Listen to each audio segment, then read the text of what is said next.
본문 출애굽기 33장은 32장과 연관이 있죠. 특별히 마지막 절 35절에 이어지는 말씀이에요. 35절 한번 보십시오.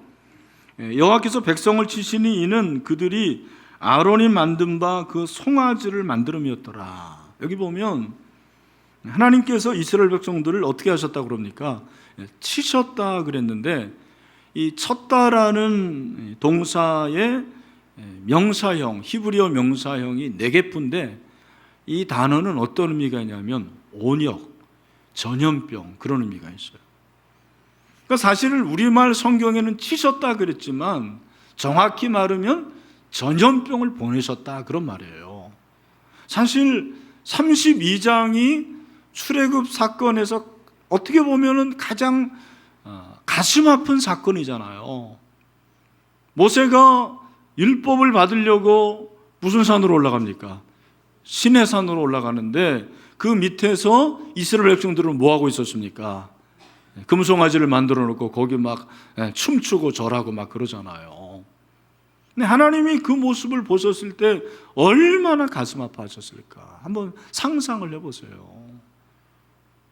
아니, 출애굽시키고 하나님께서 홍해를 건너게 하셨고 매일 만나주시고 얼마나 감사한 겁니까? 그럼에도 불구하고 배은 망덕도 유분수지. 금송아지를 만들어 놓고 이 금송아지가 우리를 인도낸 하나님이다. 그들이 그렇게 하나님의 마음을 아프게 한 거죠. 하나님이 대노하십니다. 그리고 여러분들이 32장을 읽어보면 백성을 치시는데 3,000명이 죽어요. 32장 28절, 레위 자손이 모세의 말대로 행하며 이날에 백성 중에 3,000명가량이 죽임을 당하니라. 그러니까 3,000명을 죽이는데 그 3,000명 말고도 전염병으로 죽은 사람들이 아마 있었을 것 같아요. 전염병을 하나님이 보내신 거예요. 어느 시대나 전염병은 특별한 의미가 있는 거예요. 코로나19도 마찬가지입니다. 저는 어제도 이 날씨가 이렇게 좋은데 도대체 코로나가 어디 있지? 아무리 봐도 안 보여요. 여러분 보여요? 어디 있어요 지금 도대체? 그러나 있잖아요. 하나님께서 이 코로나를 통해서 우리에게 말씀을 하시는 거죠. 32장이 그렇게 맞춰지고 33장에 들어서 1절에 여호와께서 모세에게 이르시되 너는 내가 애굽 땅에서 인도하여 낸 백성과 함께 여기를 떠나서, 여기가 어디예요? 시내산을 떠나서 내가 아브라함과 이삭과 야곱에게 맹세하여 내 자손에게 주기로 한 그 땅으로 올라가라. 어떻게 하랍니까? 올라가라. 어디로 올라가랍니까? 약속한 땅, 그 땅을 뭐라고 그래요? 가나안 땅이라고 그러죠. 가나안 땅으로 올라가라. 하나님이 이스라엘 백성들의 죄악에 대해서 모세가 중보하잖아요. 어느 정도로 중보합니까? 32장 32절을 보면 내 이름을 지워버려 주세요. 놀라운 기도를 하고 있는 거죠. 하나님, 이 백성을 용서하지 않으려면 차라리 내 이름을 하나님의 생명책에서 빼주세요. 사실 우리가 이런 기도할 수 있습니까? 아무나 못하는 거죠. 하나님이 감동을 먹으셨어요. 하나님이 감동을 받으셔가지고는 그래 내가 용서하마, 마음을 돌이키십니다. 여러분, 기도로 하나님의 마음을 움직이는 기도의 사람이 되시기를 축원합니다. 그런데 하나님이 약속을 회복을 시켜주시지만 한 가지를 말씀을 하시는, 그게 3절이에요. 너희를 적과 꿀이는 땅에 이르게 하려니와 나는 너희와 함께 올라가지 아니하리니. 하나님이 이스라엘 백성들이 가나안 땅에 도착하게 그렇게 해 주신다라는 거예요. 그러나 어떻게 하지는 않겠다 그럽니까? 나는 너희와 올라가지 않겠다. 다시 한번 보여주세요. 3절을 우리 한번 읽읍시다. 시작. 너희를 적과 꿀이는 땅에 이르게 하려니와 나는 너희와 함께 올라가지 않는다는 것은 무슨 말입니까? 나는 너희들과 동행하지 않겠다라는 말입니다. 자, 무서운 말씀이죠. 이스라엘 백성들이 이 얘기 듣고 반응이 어땠을까요? 저는 깜놀했을 것 같아요. 깜짝 놀라요. 너무 무서운 말씀이잖아요. 아, 그렇구나. 어떤 일이 성취될 수 있지만 그 성취된 일에 하나님의 임재, 하나님이 동행하시지 않을 수도 있는 거구나. 저는 그걸 제일 먼저 깨달았어요. 오늘 이 예배를 드리고 있는 사랑하는 형제자매 여러분, 이 예배가 그냥 종교적인 행위가 아닌 하나님의 임재와 동행이 있는 예배가 되기를 소원합니다. 그게 없으면 아무런 의미가 없는 거예요. 그러면 하나님이 임재하고 하나님이 동행하시는 그런 삶, 그런 신앙이 되려면 어떻게 되느냐. 오늘 제가 두 가지를 말씀을 드릴 테니까 여러분들이 잘 들으시길 바랍니다. 첫 번째는, 같이 한번 따라하죠. 장신구를 떼어내라.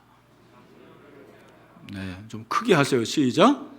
장신구를, 뭐를 떼어내라? 장신구. 하나님이 동행하기를 거부하자 이스라엘 백성들의 첫 번째 반응은 슬픔이에요. 4절. 백성이 준엄한 말씀을 듣고 슬퍼해요. 사실 우리말 성경에는 준엄한이라고 되어 있는데 원어 성경을 보면 나쁜, 그렇게 되어 있어요. 나쁜 말씀, 하라라는 단어인데 토부가 좋은 거잖아요. 그죠? 그래서 좋은 아침, 히브리어의 이스라엘어로 아침 인사가 뭐냐면 보켈 토브예요. 보켈 토브.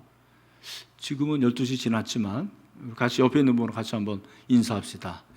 보켈 토브. 그게 뭐라고요? 좋은 아침. 토브가 좋다라는 거예요. 근데 그 반대말은 뭐예요? 하라. 근데 여기서 준엄한이라는 것이 하라라고 되어 있어요. 하나님의 이 말씀이 이스라엘 백성들에게는 나쁜 소식이었어요. 배드뉴스였어요. 굿뉴스가 아니었어요. 당연히 슬퍼하죠. 슬퍼할 뿐만 아니라 이들이 어떻게 합니까? 4절에 보니까 한 사람도 자기의 몸을 단정하지 않았다. 이야, 사막에서 무슨 몸을 단장할 일이 있나? 아니, 그 사막에서 누가 봐준다고 단장을 해요? 이게 인간이에요. 그런데 그렇게 단장하지 않았는데 하나님께서 뭐라고 말씀하십니까? 우리 5절 말씀도 보세요. 우리 같이 한번 읽겠습니다. 시작. 여호와께서 모세에게 이르시기를 이스라엘 자손에 이르라 너희는 목이 곧은 백성인즉 내가 한순간으로 너희 가운데 이르면 너희를 진멸하노니 너희는 장신구를 떼어내라. 그리하면 내가 너희에게 어떻게 할 것인지 정하겠노라 하셨습니다. 아멘. 여기 보면 하나님이 뭐라고 명령하시냐면 장신구를 떼어내라. 뭐를 떼어내라고요? 장신구. 여러분, 장신구가 뭐죠? 몸을 치장하는 뭔가. 우리 자매들은 장신구 대표적인 게 뭐예요? 목걸이, 또 귀걸이, 또 발걸이도 요즘에 있습니까? 네, 뭐 발찌도 있고 머리에 머리띠, 머리핀. 우리 형제들은, 남성들은 어떠한 장식품이 있어요? 저는 보니까 머리 이렇게 걸치는 걸 싫어해요. 반지도 안 끼고요. 딱 하나 제 장신구는 시계더라고요, 시계. 근데 저는 이 시계도 못으로 차는 거 아니고 이 시계도 한 10년 됐어요. 그렇다고 여러분 뭐 사달라는 얘기는 아니고 우리 딸이 그냥 사주겠다고 그러는데 괜찮다고, 잘 간다. 여러분, 남자도 뭐 장신구 할 수 있잖아요. 목사님들 멋쟁이들은요 막 여기에다가 막 손수건 막 집어넣더라고요. 그래 탁 해가지고 나도 빨간 거 한번 해보고 나올까 그렇게. 장신구는 자기 몸을 장식하는 건데 그걸 하나님이 떼어내버리라는 거예요. 여러분, 여기서 우리가 이제 먼저 질문하는 것은 도대체 이 장신구가 어디서 나왔지? 아니, 사막에서 무슨 뭐 금은방 있는 것도 아니고 액세서리 방 있는 것도 아닌데 이 이 장신구가 도대체 어디서 나왔나? 어디서 나왔어요? 그렇죠. 출애굽할 때 이스라엘 백성들이 애굽 사람들에게 뭐를 달라고 그래요? 장신구 달라. 네, 여러분 전혀 처음 듣는 소리니까 출애굽기 11장으로 한번 가보죠. 자, 11장 35절 36절 성경이 있는 분들은 이제 좀 찾으세요. 이렇게 성경을 많이 찾는 게 좋고요. 여기 자막이 나오는데 내가 요즘에 이 자막을 계속 보여줘야 되나 고민하고 있어요. 성경을 안 가져요, 성도들이. 이스라엘 백성들처럼 매 아침 저녁 성경을 읽고 외우지는 못하더라도 일주일에 한 번 성경이라도 가져야 되는데. 자, 한번 읽어보겠습니다. 시작.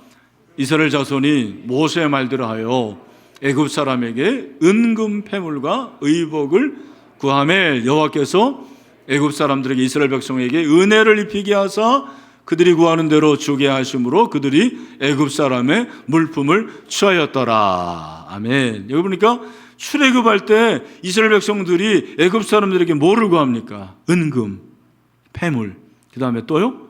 옷을 달라고 그래요. 그러면 이제 또 한 가지 우리가 질문을 하게 되는 것은 왜 그걸 달라고 그랬지? 여러분 왜 달라고 그랬을까요? 지금 시내산 밑에서 하나님께서 그 장식품을 다 떼어내라고 그랬잖아요. 장신구를 떼어내라고 그랬고 언젠가는 떼어내라고 언제는 또 하나님께서 달라고 하고 이게 하나님이 일에 떨어졌다는 거예요. 왜 그렇습니까?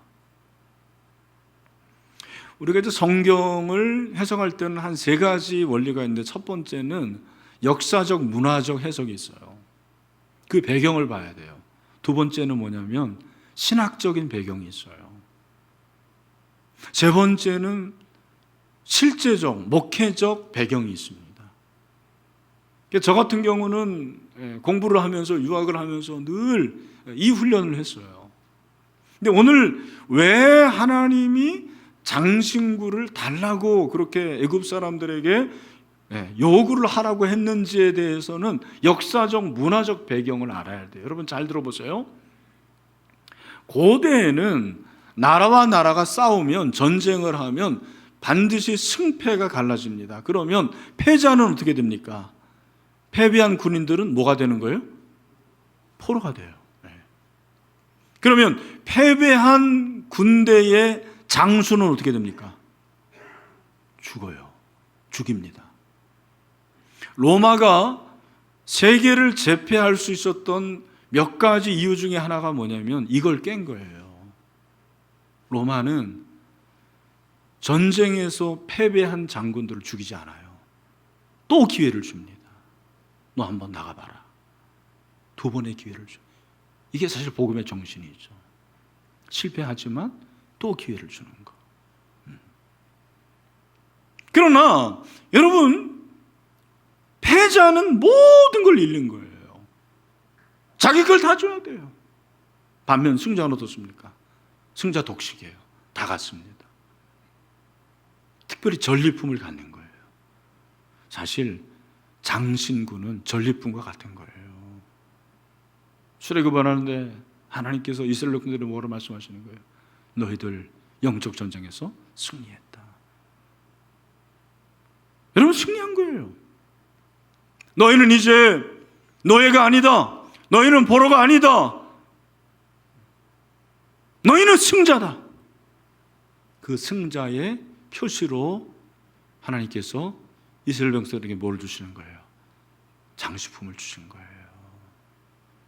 그런데 이들이 이 장신구를 가지고 어떤 마음이 있었습니까? 우쭐하는 마음이 있는 거예요. 이게 문제예요.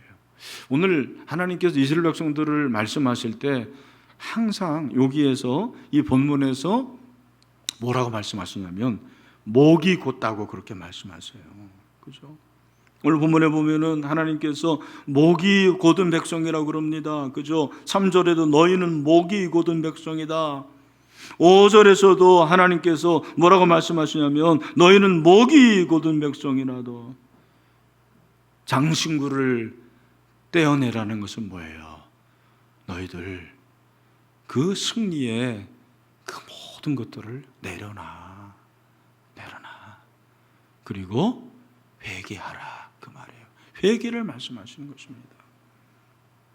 여러분, 이 장신구가 바로 교만이라는 죄고요, 이 장신구가 우상 숭배라는 죄입니다. 저는 참 이 말씀을 보면서 깨닫는 게 많았어요. 저 자신도 여러분 지금까지 목회하면서 목회를 계속 잘하고 왔어요. 뭐 노예도 가고 총회도 가면 목회를 잘한다고 그런 얘기를 해요. 신일교회도 여러분 계속해서 한 해도 그렇게 성장하지 않은 해가 없어요. 지난 19년 동안 계속 성장해 왔어요. 근데 오늘 이 코로나를 만나면서 그게 깨지더라고요. 아, 이게 나의 자랑이었구나. 얼마든지 깨질 수 있는 거구나. 이 기록이 깨질까 봐 늘 저는 조마조마했어요. 근데 하나님이 코로나를 통해서 깨지더라고요. 장식품을 떼어내라라는 거예요. 여러분도 마찬가지예요. 여러분 지금까지 잘해오셨습니까? 승승장구하셨습니까? 여러분 성공하셨습니까? 사업이 잘 되십니까? 자녀들 잘 됩니까? 그게 어쩌면 하나님의 은혜이지만 다른 쪽으로 보면 그게 내 장신구가 될 수가 있어요. 내가 잘하는 거, 나의 장점, 이런 것들을 떼어내라는 거예요. 그리고 회개하라, 그렇게 말씀하십니다. 오늘 사랑하는 우리 시내의 모든 성도들, 우리 각자에게 다 장신구가 하나씩 있어요. 눈에 보이지 않는 장신구, 이런 것들을 다 떼어냅시다. 그리고 하나님 앞에 다 회개하고 자복함으로 우리 하나님이 부어주시는 그 놀라운 은혜를 경험할 수 있게 되기를 주님의 이름으로 축원합니다. 그래서 회개 운동을 하자라는 거예요. 참 우리나라가 이번에 이 코로나 가운데서도 얼마나 방역을 잘했습니까? 이것도 장신구가 될 수가 있어요. 한국교회 사실 확진자가 이렇게 교회에서 생기면 매스컴에서 막 그렇게 떠드는데 저도 굉장히 기분 나빠요. 그러나 제 안 하고 얘기하면서 그래 여보, 교인들이 그렇게 많은 거지. 교인들이 그렇게 많아요. 또 교회가 확진이 되면 사회적인 무리를 일으키는 거예요. 근데 이런 모든 것들 가운데서 우리가 늘 정말 우선시해야 될 것이 무엇이냐? 저는 그것이 회개라는 것을 다시 한번 최근에 깨달았어요.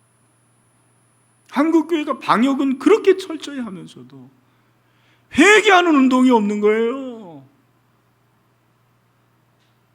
정말 어디 가서 회개하자라는 그런 얘기를 듣습니까? 확진자 생기면 안 되고 코로나 이거 빨리 없어져야 되는데, 여러분 코로나 없어지면 코로나2가 생길 수도 있고 얼마든지 다른 게 생길 수가 있어요. 중요한 건 회개예요, 회개. 그래서 다음 주에 몇 시에 우리가 회개 기도하자고 그랬죠? 10시. 몇 분 동안? 30분. 제가 예언하건대 30분이 여러분에게는 30년처럼 느껴질 겁니다. 기도 안 한 사람들은 30분 너무 길어요. 근데 여러분 해보세요. 나만 위해서 기도하지 말고 목원들을 위해서, 우리 교회 장로님들을 위해서, 또 저를 위해서도 기도해 주시고, 여러분 회사를 위해서도 기도하고, 우리 문재인 대통령을 위해서도 기도하고, 나라 민족, 또 우리 김태호 선교사 이제 기임하게 되는데 그 가정을 위해서 기도하고, 선교사들 위해서 기도하고, 얼마나 기도할 게 많아요. 우리가 자복해야 되는 거죠. 하나님이 원하시는 것은 상한 마음이에요, 상한 마음. 우리가 뭘 잘했다가 아니에요. 좀 못해도 돼요. 여러분, 내가 잘한 것이 우리는 회개가 아니라고 생각을 해요. 내가 열심히 했는데, 내가 최선을 다했는데, 내가 열심히 봉사했는데, 여러분 그거는 잘못한 게 아닙니까? 얼마든지 잘못할 수 있는 거예요. 그죠? 하나님 앞에서는 다 우리가 다 내어놓고 자복하고 가슴을 찢는 그런 회개가 있어야 되는 거죠. 그래서 모세의 기도를 통해서 하나님이 이스라엘 백성들을 그렇게 용서하시고 치유하신 것처럼 여러분, 우리의 기도를 통해서, 우리 신일교회의 기도를 통해서, 우리의 회개를 통해서 이 코로나가 없어지는 기적이 일어나기를 소원합니다. 우리 한국교회가 회개운동이 일어나기를 원합니다. 그렇게 우리가 장신구를 떼어내야 되는 거죠.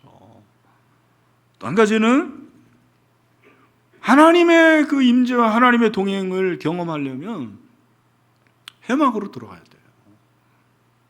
여러분, 모세가 어떻게 하냐면 이스라엘 백성들은 장신구를 떼어내고 모세가 7절에 보니까 항상 장막을 취하여 진 밖에 쳐서 진과 멀리 떠나게 하고, 텐트를, 진이라는 것은 이스라엘 백성들의 거주지를 말하는데 그 거주지 밖에 또 텐트를 만들어요. 그 텐트를 뭐라고 그러는 거예요? 회막이라고 그래요. 회막. 이 회막은 뜻이 뭐예요? 회자라는 것은 만남의 장소, 만남의 텐트. 회막은 텐트 오브 미팅이에요. 모세가 자기가 거하는 텐트를 따로 진 밖에 둬요. 그리고 거기서 하나님을 만나는 거예요. 그래서 회막이라고 그러는 거죠. 그 회막에 들어가는데 8절, 모세가 회막으로 나아갈 때는 백성이 다 일어나 자기 장막문에 서서 모세가 회막에 들어오기까지 바라보며.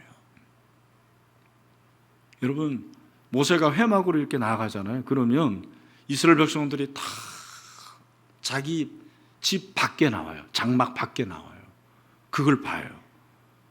눈이 몇 개예요? 400만 개. 400만 개가 다 모세를 쳐다보는 거예요.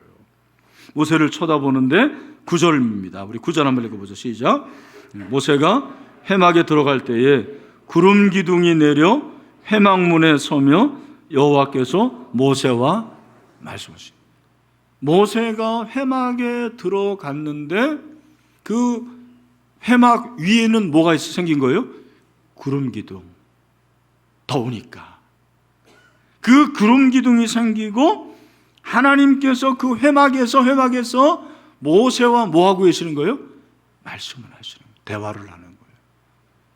모세의 리더십의 가장 중요한 영적인 원리가 여기 있었어요. 잘 들으세요. 여러분, 11절에 보면 모세는 진으로 돌아오나, 모세가 진으로 돌아오는데 그 앞에도 모세와 대면하여 말씀하시며 그랬어요. 그리고 모세가 그렇게 하나님과 대화하는데 이스라엘 백성들은 어떻게 하느냐? 그가 들어가는 것도 보게 되고, 그리고 그가 들어갔을 때, 회막에 들어갔을 때 이스라엘 백성들은 뭐 하고 있었습니까? 그게 10절 말씀이에요. 우리 10절 말씀을 같이 한번 읽어보도록 하겠습니다. 10절입니다. 시작. 모든 백성이 회막문에 구름 기둥이 서 있는 것을 보고 다 어떻게 했다고요? 일어나 각기 장막문에 서서 뭐하며? 예배하며. 각기 예배했다. 이게 개인 예배예요. 제가 이번에 지금 코로나19에서 이 인터넷 온라인 예배의 성경적인 근거가 뭘까라고 굉장히 고민을 많이 했는데, 이번에 이 말씀을 통해서 한번 이거겠구나, 그런 생각이 들었어요. 코로나19를 통해서 여러분들이 이렇게 현장 예배 드리지만 지금 현장 예배 드리지 못하는 분들이 한 반 정도 되는데 그들이 각기 예배하거든요. 이것이 개별 예배죠. 이것이 개별 영성이에요. 무엇을 말합니까? 그렇구나. 주일 이렇게 모여서 예배하는 것도 중요하지만 여러분들이 세상에 나가가지고 각자 예배하는 거죠. 각자 회막에 들어가야 돼요. 그것이 바로 저는 골방이라고 생각을 해요. 왜? 그렇지 않으면 이 세상을 우리가 이길 수가 없는 거예요. 이 세상이 너무 악합니다. 어느 정도로 악하느냐? 저희 교회에서 이번 주에 여러분들에게 금요일에 목요일이죠. 목요일 날 이 포괄적 차별금지법에 대해서 서명을 하라고 문자를 보내드렸지 않습니까? 여러분이 포괄적 차별금지법을 얼마나 이해하고 있는지 모르겠는데 이게 핵심이 뭐냐면 동성애를 인정하겠다라는 거예요. 동성애를 인정하겠다는 것은 무슨 말입니까? 동성애 결혼도 이제는 동성 결혼도 합법적으로 만들어주겠다 그런 말입니다. 그런데 제가 이번에 알았는데 이미 인권위원회에서는 2001년부터 이런 계획이 있었더라고요. 2001년 제가 부임한 그 해부터 그런 계획이 있었어요. 19년이 지난 지금 그거를 발의를 하려고 그러는 거예요. 법으로. 우린 모르고 있었어요. 여러분 지금 우리의 자녀들이 얼마나 이런 교육을 철저히 받는지 아십니까? 제가 깜짝 놀랐어요. 초등학교 4학년, 5학년 되면 성교육을 받는데 피임법 10가지를 배우는 거예요. 피임법 10가지. 아니 걔네들 4학년, 5학년이 왜 피임법을 배워야 됩니까? 제가 이 강단에서 말하기 참 뭐하지만 중학교 여자애들이 무슨 실습을 하냐? 콘돔을 사용하는 실습을 합니다. 우리 권사님들 한번 물어볼게요. 결혼하기 전에 콘돔이 있는 거 아셨어요? 알기는 알았다 뭐 그렇게 얘기할 수도 있겠지만 그런 걸 사용하는 법을 배우는 거예요. 아니 왜 그런 법을 배워야 됩니까? 그리고 내 성을 내가 결정한다라는 거예요. 내가 남자지만 나는 여성이 좋다 그럼 여성이 될 수 있는 거예요. 여러분 이런 시대를 살고 있습니다. 정말 여러분 몇 년 후에 이 법이 통과되면 제가 동성애가 불법이다라는 것을 이 설교하면 여러분들 중에서 누가 경찰에 신고하면 나는 감옥에 들어가는 거예요. 전도 못합니다. 우리 여기 부모님들 내 자녀가 초등학교 4학년 이상이면 오늘 집에 가서 꼭 가르쳐 주세요. 로마서 1장에 보면은 하나님이 그 동성애를 얼마나 싫어하는지 말씀하세요. 동성애는 하나님이 제일 싫어하는 거야. 불법이야. 가르쳐 주세요. 우리 할아버지 할머니들도 손주들에게 얘기해 주세요. 그리고 저희가 보내드린 그 문자에 여러분 클릭을 밑에 하시면 온라인 서명을 하게 되어 있습니다. 서명을 하십시오. 무엇보다도 저와 여러분이 골방으로 들어가야 될 때입니다. 개인적으로 하나님을 만나는 시간과 장소가 필요한 거죠. 그래서 그 하나님을 만날 때 여러분 하나님의 임재를 경험하게 되고 우리의 기도를 통해서 하늘문이 열리고 이 땅이 치유되는 그런 환상을 볼 수 있는 은혜가 있게 되기를 주님의 이름으로 축원합니다. 그래서 예수님께서 마태복음 6장 6절에서 뭐라고 말씀하시는 거예요? 다 같이 한번 읽겠습니다. 시작. 너는 기도할 때 내 어디에 들어가? 골방에 들어가 문을 닫고 은밀한 중에 계신 내 아버지께 기도하라. 은밀한 중에 보시는 내 아버지께서 갚으시리라. 아멘. 여러분 아무리 내 집이 우리 집이 방 한 칸이고 그래도 여러분 그곳에서 기도할 때 하나님을 만날 때 그 방은 골방이 되고 그 골방에서 기도하는 그 기도를 통해서 하나님의 동행과 임재를 우리는 경험할 수가 있습니다. 그래서 장식품을 떼어내고 회막으로 골방으로 들어가는 거예요. 마지막으로 어떠한 심정으로 그렇게 해야 됩니까? 오늘 여러분 7절에 보니까 뭐라고 그랬어요? 우리 7절 말씀 같이 다시 한번 읽어보죠. 시작. 모세가 항상 장막을 취하여 진 밖에 쳐서 진과 멀리 떠나게 하고 회막의 이름은 여호와를 앙무하는 자는 다 바깥 회막으로 나아가며. 어떤 사람이 회막으로 들어가래요? 어떤 사람은 여호와를 앙무한다. 이 앙무한다라는 단어는 찾다라는 단어예요. 근데 이 찾다라는 히브리어 단어의 강조형이 앙모하다는 겁니다. 그러니까 찾는데 그냥 찾는 게 아니고 열렬히 찾는 거예요. 우리 한번 합시다. 열렬히 찾는다. 간절히 찾는다. 여러분, 하나님을 열렬히 찾으시기를 바랍니다. 간절히 찾으시기를 바랍니다. 그렇게 기도해야 되는 거죠. 그렇게 찾아야 되는 거죠. 예배도 그렇게 예배해야 되는 거예요. 하나님은 여호와를 앙무하는 자에게 새 힘을 주신다고 약속해 주신 거죠. 이사야서 40장 31절, 오직 여호와를 앙망하는 자는 새 힘을 얻으리니 독수리가 날개치며 올라감 같을 것이요 다른 박제라도 곤비하지 않았고 걸어가도 피곤하지 아니하리로다. 아멘.